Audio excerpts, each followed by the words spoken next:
नमस्कार दोस्तों, स्वागत है आपका स्टडी फॉर सिविल सर्विसेज में। जैसे स्टडी फॉर सिविल सर्विसेज के छात्र हैं तो ये वाला टेलीग्राम जरूर ज्वाइन करके रखिए। यूट्यूब चैनल में हमारे साथ है तो भी ये वाला टेलीग्राम ज्वाइन करना बहुत ज्यादा जरूरी है। सारे नोटिफिकेशन, सारे अपडेट, सारे मोस्ट इंपोर्टेंट पिक्स, सारा रिवीजन सब कुछ यहाँ पे बताया जाता है। दोस्तों, मध्य प्रदेश का सामान्य ज्ञान हम लोग देख रहे थे और आज हमें देखना है मध्य प्रदेश के कुछ प्रमुख अभिलेखों के बारे में। देखिए, इसमें मध्य प्रदेश क्षेत्र से जुड़े हुए अभिलेख तो है ही हैं, उसके साथ साथ कुछ जो सुदूरवर्ती हैं जैसे ओडिशा आदि में पाए गए हैं, तो उनकी भी सूचनाएं मध्य प्रदेश के जो अन्य शिलालेख या अभिलेख हैं उनसे प्राप्त होती हैं। तो इनमें संबंधित अभिलेखों का जिक्र किया गया है। मतलब ये आवश्यक नहीं है कि वो मध्य प्रदेश की जो मुख्य भूमि है उसी पर पाए जाते हों, लेकिन जिन भी अभिलेखों में मध्य प्रदेश के बारे में या उससे संबंधित सूचनाएं हैं उन्हें हम यहाँ पर कवर करते हैं। तो सबसे पहले आप देख रहे हैं ये दशपुर का अभिलेख है। दशपुर का मतलब ये है कि ये मंदसौर अभिलेख की बात हो रही है। ये दशपुर और मंदसौर ये एक ही स्थान के नाम है। 473 ईस्वी का ये लेख है और इसमें एक संस्कृत विद्वान वत्स भट्टी जो थे उनके द्वारा इसे लिखा गया है। इसका लेखन कार्य किसने किया है? वत्स भट्टी ने किया है। और ये जो अभिलेख है इससे ये पता चलता है कि इस क्षेत्र में राज्यपाल था बंधु वर्मा। यहाँ बंधु वर्मा दिया है, असल में ये बंधु वर्मा था। और इसमें जो सूर्य मंदिर का निर्माण करवाया गया था उसके संबंध में तंतुवाय श्रेणी को दान दिया गया था, ये सूचनाएं भी प्राप्त होती हैं। तो ये पूरी इन्फॉर्मेशन है। इसके बाद सांची का अभिलेख आप देखिएगा तो इसका जो समय है वो आप देख सकते हैं, लेकिन इसमें जो इन्फॉर्मेशन है वो ये है कि शंकर नाम का एक व्यक्ति था, उनके द्वारा पार्श्वनाथ की मूर्ति स्थापित किए जाने का ब्यौरा प्राप्त होता है। इसके बाद आप उदयगिरी जो गुहा लेख है उसको देख लीजिए। तो उदयगिरी और खंडगिरी, इसे कुमारी पर्वत भी कहा जाता है। मतलब आप भीमबेटका या जो हाथी गुम्फा वाले क्षेत्र हैं वहाँ से इनका जिक्र देखेंगे। कुल मिलाकर उदयगिरी गुहा लेख जो है ये एक बड़ी गुफाओं का या बड़े जो गुफा लेख है उनका पूरा समूह है। और गुप्त संवत यहाँ 106 से लेकर 406 ईस्वी के बीच में ये जैन जो धर्म है उससे जुड़ा हुआ है। इसके अलावा धर्म, संस्कृति और कला, इन सब की सूचनाएं यहाँ से प्राप्त होती हैं। तो इसे हम लोग देख रहे हैं। जैनों से इसका ज़्यादा कनेक्शन है, इसे हमने देखा। उसके बाद तुमैन को देख लीजिएगा। यहाँ पर देखिए रिपीट कर दिया है, जो ऊपर की लाइन है वही नीचे भी दे दी है, तो इसलिए ये वाली जो लाइनें हैं यहाँ से गलत है। आप इसे देख लीजिए। उदयगिरी का जो गुहा लेख है इसका संबंध जैन धर्म से अवश्य ही है और इसकी अवस्थिति वर्तमान में ओडिशा में है। इसे कुमारी पर्वत के नाम से भी संबोधित किया गया है। इसके बाद तुमैन अभिलेख को देखिएगा। तो तुमैन अभिलेख जो है ये अशोकनगर जिले में है और यहाँ से गुप्तकालीन 116 से 435 ईस्वी जो गुप्त संवत का समय है उसका उल्लेख प्राप्त होता है। मतलब यहाँ जो टाइम पीरियड है उसे आप ध्यान दीजिएगा। और इसमें कुमारगुप्त को शरदकालीन सूर्य की भांति बताया गया है। कुमारगुप्त के समय का यह क्षेत्र काफ़ी ज़्यादा समृद्ध और खुशहाल था। शरदकालीन सूर्य कहने का मतलब समझ रहे हैं? सर्दी के मौसम में जब सूर्य निकलता है तो लोग बहुत खुश होते हैं। उसके सामने मतलब प्रकाश में लोग बैठना पसंद करते हैं और चाहते हैं कि सूर्योदय हमेशा हुआ रहे, संध्या या रात न हो, ताकि ठंडी जो है वो वापस ना आ जाए। अच्छा महसूस होता है। तो इस प्रकार का राहत देने वाला ये राजा था कुमारगुप्त, इसके विषय में कहा गया है। और एरड़ वाला जो क्षेत्र था वो भी कुमारगुप्त के ही अधीन था। प्रांतीय अधिकारियों की सूची में घटोत्कच गुप्त को यहाँ का शासक बताया गया है और घटोत्कच जो था ये श्रीगुप्त का उत्तराधिकारी था। मतलब गुप्त वंश का संस्थापक ये श्रीगुप्त कहा जाता है और उसका उत्तराधिकारी घटोत्कच गुप्त था। और उसके बाद जो आगे के हैं उसमें चंद्रगुप्त प्रथम का नाम आता है। तो ये वंशावली है। फिलहाल इतना आपने देखा।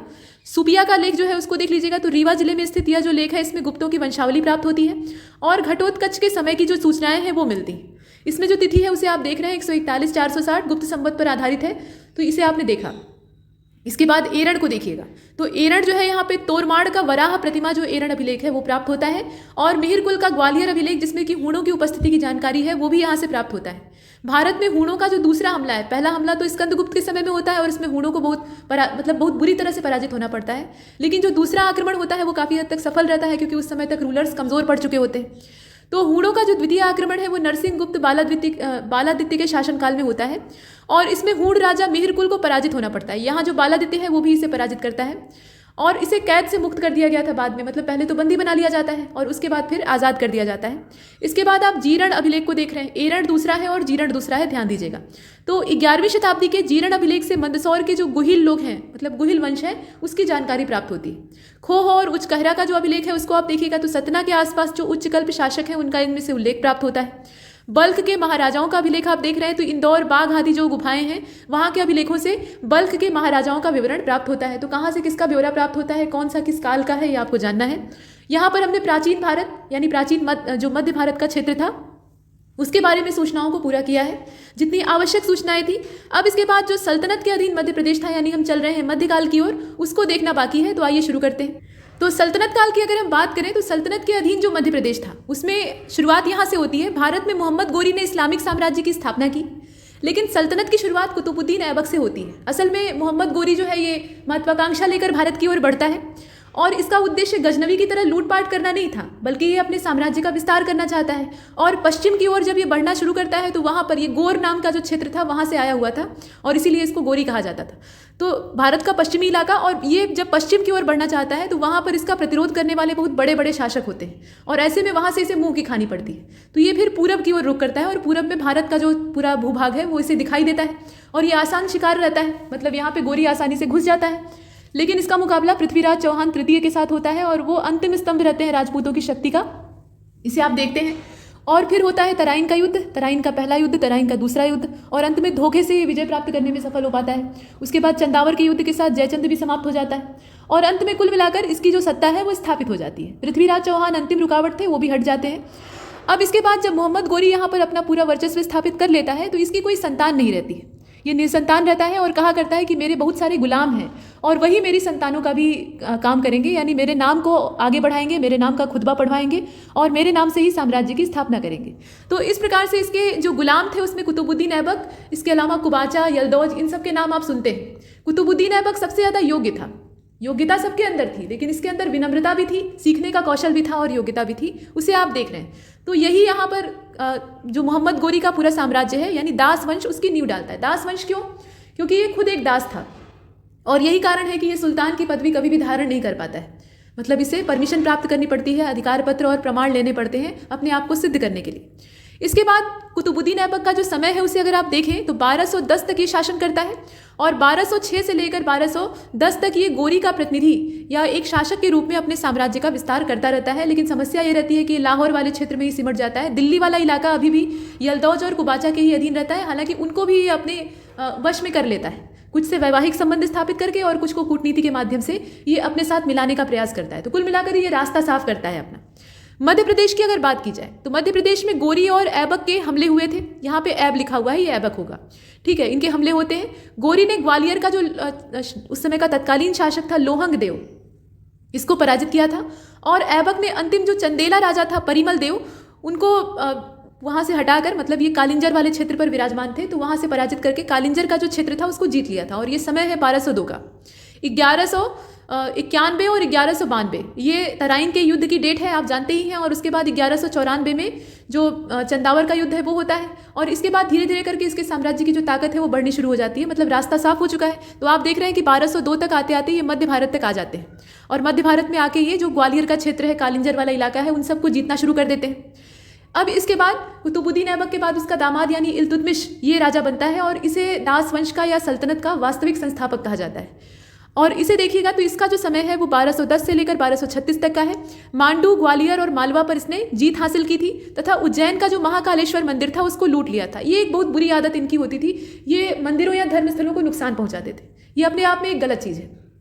इसके बाद खिलजी वंश के संस्थापक जलालुद्दीन खिलजी ये 1290 से लेकर 1296 तक अपना जो आक्रमण है उसको करते हैं। तो जलालुद्दीन खिलजी के बारे में आपने देखा 1290 से लेकर 1296 ये जो दौर है इसमें इसने मांडू को लूटा था तथा ग्वालियर में जो गुंबदाकार विश्राम गृह है उसको बनवाया था, मतलब वहाँ तक ये पहुँच गया था, वहाँ पर इसने अपनी सत्ता की स्थापना की थी और वहाँ पर अपनी आरामगाह का निर्माण करवाया था। तो ये खिलजी डायनेस्टी की बात हो रही है। इसके बाद अलाउद्दीन खिलजी की अगर बात करें तो इसका तो जो सपना था वो सिकंदर के समान था, मतलब ये सिकंदर के समान पूरी दुनिया को जीतना चाहता था। अब ये बात अलग है कि ये भारत तक ही सीमित रह जाता है। तो अलाउद्दीन खिलजी ने मानिकपुर के हाकिम के रूप में उज्जैन और विदिशा के जो मंदिर थे उनको लूटा था और सुल्तान ने यहाँ पे, मतलब पहले की जो इसकी स्थिति है उसे आप देख रहे हैं, तो उस समय ये क्या था, मानिकपुर का हाकिम था, तब जाकर ये उज्जैन और विदिशा के जो मंदिर है वहाँ लूटपाट मचाता है। जब ये सुल्तान बन जाता है 1296 से 1316 वाला जो समय है इसे आप देख रहे हैं, तो उसने कालिंजर, मिल्सा, चंदेरी, धार, मांडू जैसे जो नगर थे उनको भी लूट लिया था। और 1305 में उसने मालवा के नरेश मल्हक देव को पराजित किया था और अपने साम्राज्य का और जो वर्चस्व है उसको बढ़ाने का काम किया था। अलाउद्दीन के इस अभियान का जो नेतृत्वकर्ता अर्थात लीडर था वो ऐनुल मुल्क था, ये सेनापति का नाम आप कह सकते हैं। इसके बाद अब खिलजियों के बाद तुगलक डायनेस्टी की अगर बात कर लेते हैं तो तुगलक वंश की स्थापना करने वाला जो गयासुद्दीन तुगलक यानी यहाँ पे गाजी मलिक इसे कहा जाता था, तो ये 1320 से लेकर 1325 तक अपना जो दौर है वो चलाता है। और इसके प्रांतपति यानी जो राज्यपाल था उसने दमोह में एक महल का निर्माण करवाया था और इसका उल्लेख बटियागढ़ शिलालेख से प्राप्त होता है, तो इस शिलालेख को याद रखिएगा। और इसके पुत्र का नाम जौना खां था, यानी MBT की बात हो रही है, मोहम्मद बिन तुगलक। तो इसने इसी समय में चंदेरी और मालवा पर अपना आधिपत्य स्थापित कर लिया था। मोहम्मद तुगलक ये 1325 से 1351 तक रूल करता है। इसने बाटियागढ़ का जो क्षेत्र था वहाँ पे जीव जंतुओं के लिए गोमठ, बावड़ी और बगीचे बनवाए थे। ये सल्तनत काल में सबसे पढ़ा लिखा शासक था और इसके जितने भी निर्णय होते थे वो असफल सिद्ध होते थे, कुछ इसकी मूर्खता की वजह से और कुछ इसके दुर्भाग्यवश। तो कुल मिलाकर ये एकदम अयोग्य शासक सिद्ध होता है। लेकिन यहाँ पर अगर आप देखें तो ये अच्छे काम भी करवाता है। इसमें गोमठ और बावड़ी का निर्माण करवाना, बगीचे लगवाना, इसके अलावा जो धार्मिक सहिष्णुता की भावना है उसको जाहिर करना, हिंदुओं के त्यौहार में हिस्सा लेना, ये सब इसकी अच्छी नीतियाँ थी जो कि लचीलेपन को दर्शाती। इसके बाद आगे बढ़ते हैं तो फिरोज तुगलक का समय आता है 1351 से लेकर 1389। अब यहाँ पर ये काबिले जिक्र है कि गयासुद्दीन तुगलक का पुत्र मोहम्मद बिन तुगलक था और इसने एक लकड़ी के महल का निर्माण अपने पिता के सम्मान में करवाया था, मतलब स्वागत के लिए। और जो लकड़ी का महल होता है वहाँ पे भव्य स्वागत होता है और अंत में महल को गिरवा दिया जाता है, षड्यंत्र होता है और उसमें दबकर गयासुद्दीन तुगलक की मृत्यु हो जाती है और उसके बाद मोहम्मद बिन तुगलक को अनायास ही सिंहासन प्राप्त हो जाता है। तो ये कुछ चीज़ें। अब इसके बाद देखिए लोधी वंश का जो अंतिम संस्थापक था, अब यहाँ पे एक चीज़ छूट रही है, इसे तुगलक डायनेस्टी का देख लीजिए, फिरोज शाह तुगलक। इसका उल्लेख दुलहीपुर जो सागर अभिलेख है वहाँ से प्राप्त होता है। लोधी वंश का जो अंतिम शासक था वो कौन था? इब्राहिम लोधी था। आप जानते हैं ये पानीपत का जो पहला युद्ध होता है बाबर और इब्राहिम लोधी के बीच में, यहीं से सल्तनत भी समाप्त हो जाती है और लोधियों का भी पतन हो जाता है। उसके बाद फिर मुगलों की स्थापना होती है। तो कुल मिलाकर 1506 से लेकर 1526 तक इसका रूल था और पूरे सल्तनत काल में एकमात्र यही शासक था जो कि युद्ध के मैदान में लड़ते हुए मारा जाता है। तो उसके समय में मालवा के महमूद खिलजी द्वितीय इसने स्वतंत्र सत्ता की स्थापना की, लेकिन उस समय प्रधानमंत्री मेदिनी राय का प्रभाव था जो कि राणा सांगा के अधीन चंदेरी का शासक था। तो ये पूरा जो क्षेत्र है ये मेदिनी राय के अधीन आता था। हालांकि मेदिनी राय हार जाते हैं लेकिन संघर्ष बहुत इसमें कड़ा रहता है, इसे आप देख रहे हैं। इसके बाद आगे चलते हैं, यहाँ तोमर राजपूतों का जिक्र आता है। तोमर राजपूतों को हम देख लेते हैं, ये 14वीं से लेकर 16वीं शताब्दी का जो समय है उनके बीच में दिखाई देते हैं। तब जाकर हम मुगलों को देखेंगे। तो देखिए इसमें यहाँ से शुरू होता है। तोमर राजपूत काल के स्थानीय शक्ति थे, मतलब राजपूत काल जो पूरा देखा जाता है उसमें ये स्थानीय शक्ति के तौर पर उभरते हैं। बाद में इनका पतन हो जाता है। तोमर वंश का संस्थापक वीर सिंह देव था। संस्थापक का नाम याद रखिएगा। इसने तैमूर के आक्रमण का फायदा उठाया और सत्ता हासिल की। तैमूर का जब आक्रमण होता है तो अस्त व्यस्त दशा हो जाती है, मतलब अव्यवस्था फैल जाती है और जब सब कुछ डामाडोल चल रहा होता है तो ये एक क्षेत्र विशेष पर अपना वर्चस्व स्थापित कर लेता है, ये चीज़ है। और वीर सिंह देव का उत्तराधिकारी यहाँ पे अगर देखा जाए तो उद्धव देव और विक्रम देव होते हैं। विक्रम देव के शासनकाल में 1402 में नासिरुद्दीन मोहम्मद तुगलक के सेनापति मल्लू इकबाद खान ने ग्वालियर पर हमला किया था और वहाँ के किले को जीतने का असफल प्रयास किया था। मतलब वो हमला तो करता है लेकिन जो दुर्ग होता है उसको जीत नहीं पाता। जैसे कालिंजर दुर्ग था वो काफ़ी ज़्यादा दुर्भेद्य या अजेय था, ठीक वैसे ही यहाँ का भी जो किला था वो इतना आसान नहीं था और इसके लिए वो फिर से हमला करता है। यहाँ आप देख रहे हैं इसने पुनः आक्रमण किया तथा विक्रम देव को धौलपुर के पास में पराजित कर दिया। तो अंतिम रूप से ये सफल होता है लेकिन पहली बार नहीं। 1416 में खिज्र खां ने विक्रम देव से कर वसूलने के लिए अपने वजीर, अब यहाँ पे वजीर का नाम ध्यान दीजिएगा, ये मलिक ताज उल मुल्क है। वजीर को अगर आप देखें तो ये मलिक ताज उल मुल्क है, इसको भेजा था। और विक्रम देव का उत्तराधिकारी डूंगर देव था। 1424 ये समय है उसका। तो इसने शासनकाल के आरंभ में ही मालवा के शासक होशंग शाह के बारे में अगर देखा जाए तो इनसे ग्वालियर के किले की इसमें जो सूचनाएं हैं वो थोड़ा सा वाक्य में अशुद्धियां हैं, तो उसको ध्यान दीजिएगा। यहाँ पर जो वाक्य है ये पूरी तरह से परफेक्ट नहीं है। अर्थ ये निकलता है कि जो मालवा का शासक था होशंग शाह, उसने ग्वालियर के किले को पूरी तरह से घेर लिया था, मतलब घेराबंदी करके आत्मसमर्पण करने के लिए यहाँ चेतावनी दी थी। और होशंग शाह से पीछा छुड़ाने के लिए, क्योंकि ग्वालियर के किले वाला जो क्षेत्र था वो डूंगर देव का था, तो डूंगर देव ने होशंग शाह से पीछा छुड़ाने के लिए जौनपुर के शासक मुबारक शाह से सहायता ली थी। मतलब यहाँ पे सपोर्ट मांगा था कि मुझे सहयोग चाहिए। अब आप देखिए, और बदले में क्या होता है, मुबारक शाह ऐसे तो सपोर्ट करेगा नहीं, तो बदले में इसे कर चाहिए था, यानी टैक्स चुकाना होता। तो अंत में यहाँ आप देख रहे हैं 1438 में डूंगर देव नरवर के गढ़ को घेरकर अधिकार प्राप्त करने का प्रयास करता है, लेकिन यहाँ पर इन्हें असफलता हाथ लगती है। बाद में यह दुर्ग तोमरों के अधीन हो गया। बाद में क्या होता है, ये फिर से तोमरों के अधीन हो जाता है। डूंगर देव सिंह का उत्तराधिकारी कीर्ति सिंह होता है और अपने अस्तित्व रक्षा के लिए इसने भी जौनपुर और दिल्ली के शासकों के साथ मैत्री स्थापित करने का काम किया था। मतलब ये मजबूरन किया जाता है और कोई रास्ता नहीं रहता है। यहाँ तक हमने पीछे की, मतलब जो सल्तनत काल का जो समय था उसे देखा। सल्तनत काल में अलग अलग डायनेस्टीज आती हैं, मतलब गुलाम वंश से शुरू होता है और अंत में जाकर लोधी वंश पे समाप्त होता है। सबसे लंबे समय तक तुगलकों ने शासन किया था, तो वो सब हमने देखा। लेकिन अब इसके बाद मुगलों को देखना है। तो आप जानते हैं कि बाबर का भारत में आगमन होता है और ये खुद नहीं आता, इसे बुलाया जाता है। यहाँ की आंतरिक फूट का परिणाम रहता है कि ये बाहरी दुश्मन को अंदर बुला लिया जाता है। तो यहाँ सूचनाएं हैं, इसे देख लेते हैं। देखिए, बाबर ने चंदेरी के राजा मेदिनी राय को पराजित किया था और मेदिनी राय को पराजित कब किया था, 1528 में, और उसकी पुत्रियों का विवाह हुमायूं और कामरान से कर दिया था। यहाँ पे आप देख रहे हैं कालिंजर का मजबूत दुर्ग ये मुगलों के आधिपत्य में आ गया। और कालिंजर का जो ये दुर्ग था, मतलब ये एक तरह से दुर्भेद्य माना जाता था। इसके जो 7 फाटक थे वो अपने आप में अजेय थे। कोई भी तोप या कोई भी गोला इतनी आसानी से इन्हें क्षति नहीं पहुंचा सकता था। और मजे की बात ये थी कि उससे पहले तोपों का प्रयोग ही नहीं किया गया था। सबसे पहली बार बारूद का इस्तेमाल और तोपों का इस्तेमाल करने वाले ये मुगल ही थे और ये भी इनके जीतने का एक मुख्य कारण था। हालांकि इनकी युद्ध नीतियां भी वहाँ उत्तरदायी थी। इसके बाद देखिए, इससे पहले राणा सांगा को खानवा के युद्ध में, ये तो मेदिनी राय के साथ युद्ध होता है, लेकिन उससे पहले ही इसकी सफलता 1526 में ये पानीपत में झंडे गाड़ता है, वहाँ पे इब्राहिम लोदी को मार डालता है और उसकी विधवा से विवाह कर लेता है और उसके बाद राजवंश की नींव डाल देता है। उसके बाद ये अपने साम्राज्य का विस्तार करने के क्रम में लग जाता है। तो राणा सांगा इसके रास्ते का एक बड़ा कांटा रहते हैं, राजपूत रहते हैं और अड़े रहते हैं, झुकने को तैयार नहीं होते। तो इनके साथ होता है खानवा का युद्ध और ये 1527 से हार जाते हैं, लड़ते हैं वीरता से लेकिन हार जाते हैं क्योंकि धोखा होता है इनके साथ। और उसके बाद मालवा क्षेत्र भी इनके कब्जे में आ जाता है। मतलब इस प्रकार से बाबर का अभियान चलता है। बाबर के बाद हुमायूं, यहाँ आप देख रहे हैं हुमायूं, कामरान, अस्करी, हिंदाल, ये सब इसके पुत्रों के नाम थे। तो हुमायूं इसमें से उत्तराधिकारी बनकर सामने आता है। हालांकि ये अपने राज्य को अपने भाइयों में विभाजित कर देता है और हुमायूं एक बेहतर इंसान था लेकिन कुशल राजा नहीं था, ये आप भी जानते हैं। और यही कारण होता है कि यहाँ द्वितीय अफगान वंश की स्थापना होती है, यानी शेर शाह सूरी बीच में आ जाता है।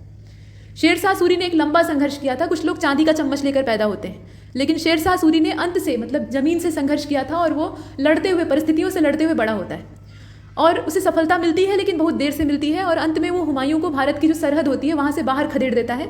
और इस प्रकार से जो बिलग्राम का युद्ध होता है वो निर्णायक सिद्ध होता है और दिल्ली का पूरा क्षेत्र इसके कब्जे में आ जाता है। तो द्वितीय अफगान वंश, जिसे कि सूर वंश भी कहा जाता है, उसकी स्थापना इसके द्वारा की जाती है।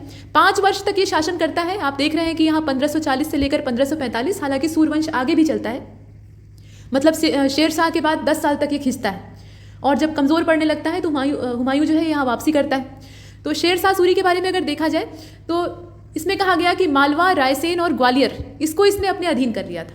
और रायसेन विजय के समय पूरणमल को झांसा देकर मारा गया था और ये सम्राट की कीर्ति पर धब्बा था। मतलब ऐसा वो करना नहीं चाहता था, लेकिन यहाँ पर पूरणमल को पराजित करने का उसके पास कोई दूसरा रास्ता नहीं था क्योंकि इनकी वीरता के सामने वो टिक नहीं पाता। तो ऐसी स्थिति में वो पहले तो कहता है कि शांतिपूर्ण वार्ता होगी, किले का दरवाजा खोल दीजिए। और जैसे ही इसकी सेना अंदर प्रवेश करती है, मारकाट मचा देती है और अंत में पूरणमल भी मारे जाते हैं। तो इससे काफ़ी ज़्यादा इनकी निंदा होती है। तो ये एकमात्र निंदनीय कार्य था।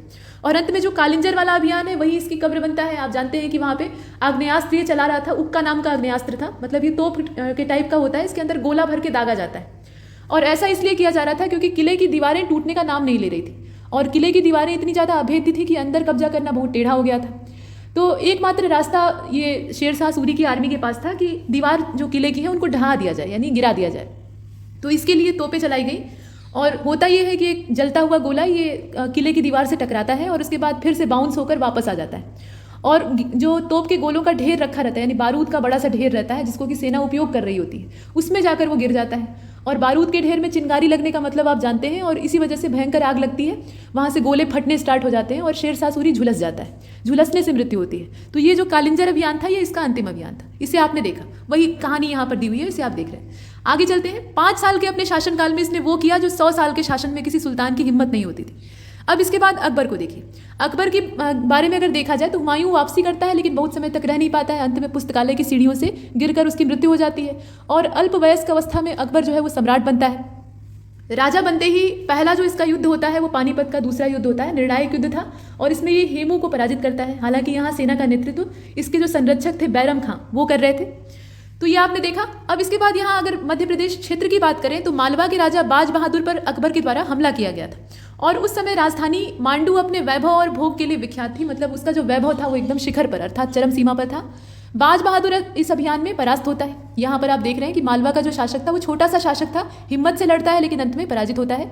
और रूपमती जो कि बाज बहादुर की रानी थी उन्होंने अपने आप को सती कर लिया था अर्थात आत्मदाह कर लिया था।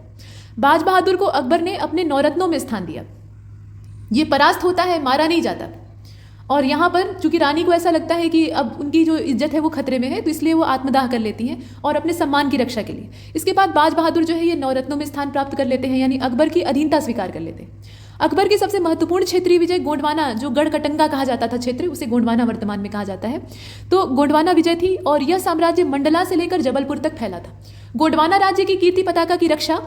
अब यहाँ पर देखिए रानी दुर्गावती का जिक्र आता है, तो इनका जिक्र किए बिना मध्य प्रदेश के इतिहास को जानना ये बहुत मुश्किल है, तो इन्हें आपको पढ़ना ही है और गौरव के साथ पढ़ना चाहिए। देखिए तो यहाँ अगर देखा जाए तो ये साक्षात चंडी का अवतार थी रानी दुर्गावती और ये वहाँ की रक्षा कर रही थी। गोंडवाना का पूरा क्षेत्र इनके अधीन था और अकबर के सेनापति आसफ खान ने काफ़ी मंसूबे बांध के इस क्षेत्र पर हमला किया था। मतलब उसके बड़े बड़े अरमान थे कि यहाँ से जीतेंगे तो बहुत प्रशंसा प्राप्त होगी और इस क्षेत्र का मुझे राज्यपाल बना दिया जाएगा और न जाने कितनी संपदा मिलेगी। तो ये सब सपना देखकर वो चला था।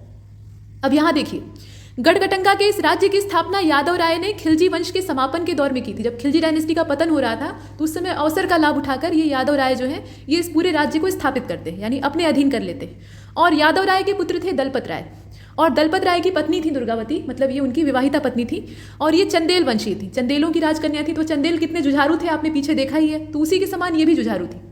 1541 में दलपत राय की असमय मृत्यु हो जाती है। ये दुर्भाग्य है, जैसे आप देखते हैं झांसी पर संकट आ जाता है, वैसे ही पहले के समय में पुरुष को ही उत्तराधिकारी माना जाता था, वही राजा बनने की काबिलियत रखता था।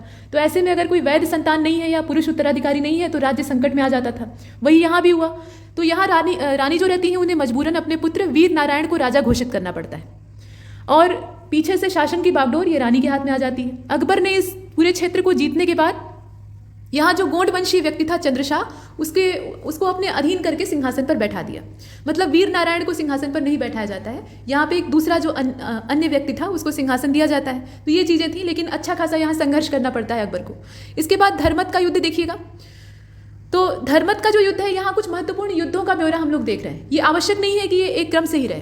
तो धर्मत के युद्ध को अगर आप देखें तो 1658 ईस्वी की ये पूरी बात है, और यह युद्ध उज्जैन के पास, उज्जैन के नज़दीक में यानी मध्य प्रदेश में, और यहाँ अगर आप देखें तो औरंगजेब और दारा शिकोह के बीच में हुआ था। आप जानते हैं कि शाहजहां के जो पुत्र थे उसमें दारा शिकोह सबसे बड़ा था और ये सबसे योग्य था। हालांकि राजा की जो कूटनीतियाँ होती हैं वो इसके अंदर नहीं थी, और ये सारी कूटनीतियाँ औरंगजेब के अंदर थी। तो ऐसी कंडीशन में दोनों के बीच में उत्तराधिकार का ये युद्ध होता है, और औरंगजेब इसको जीत जाता है और अपनी जो बादशाहत है उसको हासिल करता है। दारा शिकोह को बंदी बना लिया जाता है और अंत में मरवा दिया जाता है। खानदेश की अगर बात की जाए तो यह जो क्षेत्र था ये मध्य प्रदेश के निवाड़ और मालवा, जो दक्षिणी मालवा क्षेत्र है, वहाँ तक फैला हुआ था, और यहाँ पे फारूकी वंश ने शासन किया था। अकबर की इस क्षेत्र में आखिरी जीत खानदेश ही मानी जाती है। तो खानदेश वाला इलाका एग्जैक्टली था क्या, ये आपको पता होना चाहिए, इसमें लोग कंफ्यूज रहते हैं। यहाँ अगर देखें आप तो खानदेश का जो विस्तार है वो मध्य प्रदेश में निवाड़ और जो दक्षिणी मालवा वाला इलाका है वहाँ तक फैला हुआ था। दाऊद को खानदेश का संस्थापक माना जाता है, तो संस्थापक का नाम भी ध्यान रखना है आपको। इसके बाद बुंदेलखंड और बघेलखंड को एक साथ देखते हैं। रक्त सिंह ठाकुर ने बुंदेला से यह क्षेत्र छीना था और यहाँ पे खम्बार वंश की नींव डाली थी।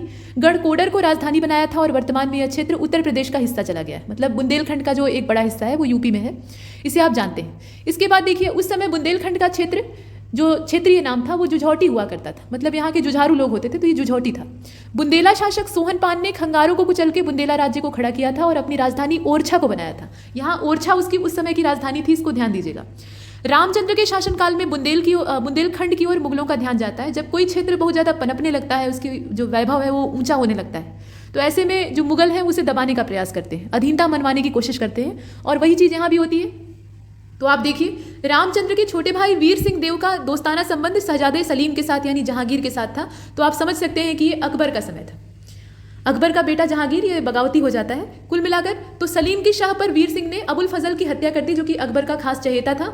और यहाँ से जहांगीर ने, जब आप देख रहे हैं कि यहाँ शहजादा सलीम है, जब ये सिंहासन प्राप्त करता है तो जहांगीर की पदवी धारण करता है, और जब जहांगीर के रूप में ये तख्त नशी होता है यानी सिंहासन पर बैठता है, तो वीर सिंह देव को इसने ओरछा का राजा बना दिया, जैसा कि इसने वादा किया था। मतलब यही तो समझौता हुआ था कि आप सपोर्ट करिए, मेरा सहयोग कीजिए, मुझे बगावत करने में सपोर्ट करिए, और जब हम राजा बनेंगे यानी बादशाह बन जाएंगे तो आपको एक महत्वपूर्ण पद देंगे। तो उसने अपने वादे को निभाया। यहाँ आप देख रहे हैं, तो ये जो वीर सिंह देव हैं ये क्या हो जाते हैं, ओरछा के राजा बन जाते हैं। और इसके बाद इनके अगर उत्तरवर्तियों को देखा जाए तो राजा जुझार सिंह यहाँ पे शासक बनते हैं, और ये शाहजहां के समय में बगावती हो जाते हैं। जहांगीर तक सब कुछ ठीक चलता है, लेकिन शाहजहां के समय में जुझार सिंह जो है ये बगावती हो जाते हैं। और अंत में औरंगजेब का समय आता है, यानी शाहजहां का जो पुत्र था औरंगजेब, इसकी कट्टर नीतियों से त्रस्त होकर चंपत राय ने विद्रोह कर दिया। ये क्षेत्र वही है, तो क्षेत्र के हिसाब से आप देखिएगा। अब देखिए, चंपत राय छत्रसाल का, यहाँ पे छत्रसाल से चंपत राय का क्या कनेक्शन है उसे आप देखिएगा। तो 1661 में आत्मसम्मान की रक्षा हेतु उन्हें आत्मघात करना पड़ा, यानी संघर्ष इनका औरंगजेब के साथ चल रहा था। और छत्रसाल चंपत राय का पुत्र था, और इनका जन्म सैन्य शिविर में युद्ध परिवेश में हुआ था। युद्ध लड़ा जा रहा था और जो सेना छावनी होती है उसी में ये पैदा होते हैं। छत्रसाल के बारे में कहा जा रहा है। और ऐसे वह राजा की उपाधि धारण करके, अब यहाँ देखिए, ये युद्ध परिवेश में तो पैदा होते ही हैं, स्वभावत बहुत वीर रहते हैं और औरंगजेब के खिलाफ ये युद्ध को जारी रखते हैं। छत्रसाल ने मराठों से संधि कर ली थी, और ऐसे में वह राजा की उपाधि धारण करके अपने आप को महाराजा छत्रसाल कहलवाते थे। ये इनकी पदवी हो गई। वह स्वतंत्र शासक बने रहे, और उनकी भी राजधानी ओरछा थी। छत्रसाल के समय में राजधानी क्षेत्र कौन सा था, ओरछा ही था। बघेलखंड क्षेत्र का नाम मध्य भारत में लिया गया है, और वर्तमान में अगर देखा जाए तो रीवा और संबद्ध हिस्से जो है या क्षेत्र है वहाँ तक ये फैला हुआ है। अलाउद्दीन खिलजी ने जब गुजरात पर हमला किया था तब कर्ण बघेल के साथ उसके कुछ सामंत कालिंजर क्षेत्र में आ गए थे और यहीं पर उन्होंने अपनी सत्ता को स्थापित किया था। और यहाँ पर सोलंकी शासक व्याघ्रदेव पहले से ही विराजमान था। मतलब यहाँ पे अगर सोलंकी शासकों की बात की जाए तो जो पहला सोलंकी रूलर था वो कौन था? व्याघ्रदेव था, जिसके बारे में आप देख रहे हैं। बघेल वंशी शासन के कारण ही इस क्षेत्र को बघेलखंड कहा जाता है। तो बघेलखंड और बुंदेलखंड के बारे में आपने देखा। उसके बाद आगे बढ़ते हैं तो इस राज्य के एक शासक वीर सिंह की मित्रता सिकंदर लोदी के साथ हुआ करती थी और राजा रामचंद्र के समय में भाथा का जो राज्य था उसमें तानसेन यानी रामतनु पांडे ये दरबारी संगीतकार के तौर पर रहते थे। तानसेन की उपाधि देने वाले इनको कौन थे वो भी हम लोग देखेंगे। इनका जो मूल नाम था वो रामतनु पांडे था। अब इसके बाद देखिए अकबर ने अपने दूत जलाल खां को भेजा, मतलब यहाँ आप देख रहे हैं, और जलाल खां यहाँ तानसेन को ले जाने आया था। मतलब अकबर ने सुना कि तानसेन एक बहुत अव्वल दर्जे के संगीतकार हैं तो वो भी गुण ग्राहक था और वो चाहता था कि इस प्रकार का रत्न मेरे दरबार में रहे। तो उसने तानसेन को बुलावा भेजा और उसके बाद जलाल खां जो है इन्हें अकबर के पास पहुंचा देता है और तब से लेकर ये अपने पूरे जीवन काल भर अकबर के पास ही रहते हैं। अब इसके बाद देखिए इसी शासक के अधीन ग्वालियर, यहाँ पे जो कालिंजर दुर्ग है उसके बारे में कहा जा रहा है, यहाँ ग्वालियर लिखा हुआ है वो गलत है, ठीक है। तो इसी के शासनकाल के अधीन जो कालिंजर दुर्ग था वो भी आता था और बाद में मुगलों ने इस पर कब्जा कब किया? कालिंजर पर जो मुगलों का कब्जा हुआ है वो 1569 में हुआ है, उसको भी ध्यान दीजिएगा, डेट है ये, तो ये डेट पूछी जा सकती है।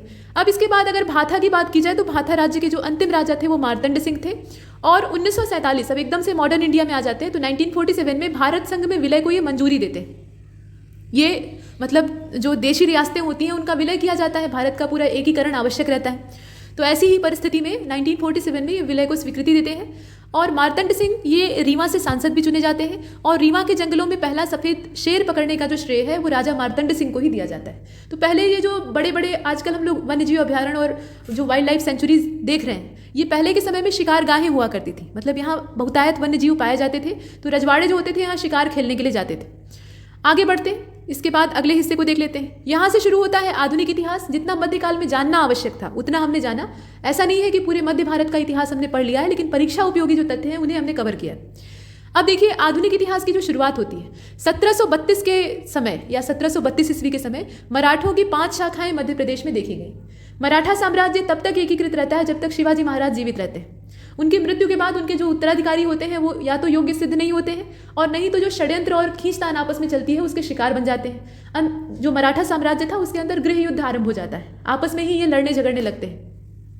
तो ऐसी स्थिति में इनकी शाखाएं बिखरनी शुरू हो जाती हैं, बाहरी दबाव, और अंदर आप देखते हैं कि पानीपत का जो तीसरा युद्ध होता है उसमें मराठा शक्ति एकदम से बेकार हो जाती है। तो ये स्थितियां इन्हें चौपट कर देती हैं और उसके बाद मध्य प्रदेश का जो इलाका है वहाँ पे इनकी बहुत सारी शाखाएं आकर स्वतंत्र शासकों के रूप में विकसित हो जाती हैं। तो यहाँ आप उन्हीं मराठों की शाखाओं को देख रहे हैं। ये जो होलकर, सिंधिया, ये सब आप देखते हैं ये असल में मराठे ही हैं। तो इंदौर में होलकर वंश, धार में आनंद पवार वंश, देवास की जो बड़ी पांति है वहाँ पे तुकोजी राव पवार का वंश था, देवास की जो छोटी पांति कही जाती है वहाँ पे जीवाजी राव का वंश था और ग्वालियर में सिंधिया था। ये आपने देखा। अब यहाँ पर एक एक कर देखते हैं। पहले होलकरों को देखेंगे और उसी क्रम में हम आनंद पवार और जो तुकोजी राव और जीवाजी राव हैं उनके बारे में भी देखेंगे और अंत में देखेंगे सिंधिया को, जिसने 1857 का जो रिवॉल्ट था उसमें विद्रोहियों का साथ न देकर अंग्रेजों का साथ दिया था। अब आगे चलते हैं। देखिए होलकर, मुगलों के पतन के बाद मालवा क्षेत्र जो था ये होलकर मराठा सरदारों के अधिकार में आ गया था। होलकरों को यह होलकरों की यह जो मराठा विंग थी ये काफ़ी ज़्यादा प्रभावशाली थी। यहाँ आप ऐसा देख रहे हैं, ये वाक्य 2 बार रिपीट हो गया है। 1727 यानी 1727 की अगर बात की जाए तो मल्हार राव होलकर को मालवा के 5 महलों का अधिकार क्षेत्र या अधिकार पत्र जो है वो पेशवा से प्राप्त हुआ था। उस समय जो पूरी मराठा हुकूमत थी उसमें पेशवाई सबसे ऊंचा पदवी होती थी, मतलब ये छत्रपति की उपाधि नहीं होती थी। पेशवा उस समय सर्वोच्च अधिकारी या सर्वोच्च राजा माना जाता था। तो पेशवा के द्वारा अगर अधिकार पत्र दिया जाता था तो इसका मतलब यह है कि आपको मान लिया गया है कि आप एक स्वतंत्र शासक हैं और आपका संबंध मराठों से। तो इस प्रकार से यहाँ मराठा राज्य की शुरुआत होती है। शुरुआत कब होती है? 1727। 1729 में धर देवास वाला जो क्षेत्र था, मतलब धार देवास वाला जो क्षेत्र था, वहाँ पे पवारों को पेशवा से स्वीकृति प्राप्त होती है। किंतु 1730 में होलकर इस क्षेत्र में सर्वोच्च सिद्ध होते हैं, मतलब अपने आप को कुशल और योग्य सिद्ध करते हैं। 1731 में सिंधिया ग्वालियर क्षेत्र के शासक स्वीकारे गए। तो ये अपने भिन्न भिन्न समय काल आप देख रहे हैं उसमें आकर भिन्न भिन्न क्षेत्रों पर कब्जा करते हैं, वो सब सूचनाएं। पेशवा बाजीराव ने 1732 में मालवा प्रदेश का बंटवारा स्पष्ट रूप से होलकर, सिंधिया तथा पवार के बीच में कर दिया था। ये काम किसने किया था? ये पेशवा बाजीराव का काम था और ये जो डेट है इसको ध्यान दीजिएगा, ये 1732 की तारीख है। मतलब औरंगजेब की मृत्यु 1707 में हो जाती है। उसके बाद ये जो दौर चल रहा था ये उत्तर मुगल काल था, और उत्तर मुगल काल का जो पूरा बीच का संक्रमण काल था उसी में ये विभाजन होता है। अब इसके बाद 1761 में पानीपत का तीसरा युद्ध होता है और इसमें मल्हार राव होलकर पराजित हो जाते हैं। तो पराजित तो ये एक सामूहिक रूप से होते हैं, लेकिन मालवा क्षेत्र पर अपने दबदबे को ये बनाए रखते हैं, वहाँ पे ये जमे रहते हैं, वहाँ वो वाला क्षेत्र नहीं छोड़ते हैं। तो इतना आपने देखा, और उसके बाद यहाँ कुछ और जानकारी है। तो देखिए 1766 में इनकी मृत्यु हो जाती है, यहाँ इनका देहावसान होता है 1766 में, यानी पानीपत को आपने देखा कि वो 61 वाला है, ये 66 है, 5 साल बाद। और इनकी मृत्यु के बाद मालेराव होलकर 1 वर्ष तक राज्य करते हैं, लेकिन उनके कुछ समय बाद ही इनका भी देहावसान हो जाता है, मतलब ये बहुत समय तक टिक नहीं पाते। और इनकी माता अहिल्याबाई यहाँ शासन की बागडोर अपने हाथ में लेती हैं और 1767 से वो शासन संभाल रही होती। 1797 तक वो शासन करती रही और 30 वर्षों का उनका एक अच्छा खासा शासन था। शासनकाल जो इनका था वो लोकप्रियता का शिखर छू लेता है, मतलब ये प्रजा के लिए काफ़ी हित वाले कार्य करती हैं और बहुत योग्य शासिका सिद्ध होती हैं। जनसेवा और प्रजा हित के कार्यों के लिए इन्होंने अपने आप को समर्पित कर दिया था। तुकोजी होलकर, या इन्हें तोकोजी कहा जाता था, ये अहिल्याबाई के सेनानायक थे और ये भी अपना दायित्व बखूबी संभालते थे। रानी ने राज्य भर में कुएं, बावड़ियाँ, धर्मशालाएं और अनेकों परमार्थ वाले काम किए। प्रजा इन्हें माता अहिल्या देवी कहती थी। ये भगवान शिव की उपासिका थी और धार्मिक रूप से सहिष्णुता और चारित्रिक गुणों का जीता जागता प्रतिमान थी। ये सब चीज़ें इनकी विशेषताएं हैं। न्याय की ये साक्षात जीवंत प्रतिमा थी। इनकी न्यायशीलता की लोग मिसालें दिया करते थे। एक बार अपराध के दंड के स्वरूप में इन्होंने अपने प्रिय पुत्र को ही हाथी के पांव तले कुचलने का आदेश दे दिया था। तो इसका मतलब यह है कि इनका न्याय निष्पक्ष होता था। और 1997, माफ़ कीजिएगा, यहाँ जो डेट है उसे ध्यान दीजिएगा, ये 1797 की है। इसमें इनका देहावसान हो जाता है और इनकी मृत्यु के बाद इनके जो सेनापति हैं, जिन्हें कि आपने देखा, ये तुकोजी या तोकोजी हैं, ये कार्यभार संभाल लेते हैं। लेकिन समय तब गड़बड़ हो जाता है जब 15 अगस्त 1797 को इनकी भी मृत्यु हो जाती है। और उसके बाद यहाँ उत्तराधिकारियों का एक लंबा ग्रुप चलता है, जिसमें कि आप देख रहे हैं काशीराव, यशवंतराव, तुलसाबाई, मल्हार राव होलकर, इन सब के नाम से, मतलब यहाँ पे काशीराव, यशवंतराव और तुलसाबाई ये मल्हार राव होलकर के नाम पर ही राज्य करते हैं, अपना नाम नहीं जाहिर करते हैं, लेकिन शासन इनके हाथ में रहता है। और अंत में तुकोजी तृतीय जो है, ये इस क्षेत्र का विलय करके मध्य भारत पर पूरा अपनी सत्ता की स्थापना करते हैं। होलकर वंशीय तुकोजी राव, या जो तुकोजी राव होलकर द्वितीय हैं, इन्होंने 1857 का जो गदर था उसमें क्रांतिकारियों को समर्थन दिया था। होलकर जो थे वो क्रांतिकारियों के पक्ष में थे, सिंधिया जो थे वो क्रांतिकारियों के पक्ष में नहीं थे, बल्कि वो ब्रिटिश सरकार के तलवे चाट रहे थे। तो ये पूरी कहानी है, यहाँ तक हमने कवर किया है, आगे भी ये जारी रहेगी। तब तक के लिए नमस्कार।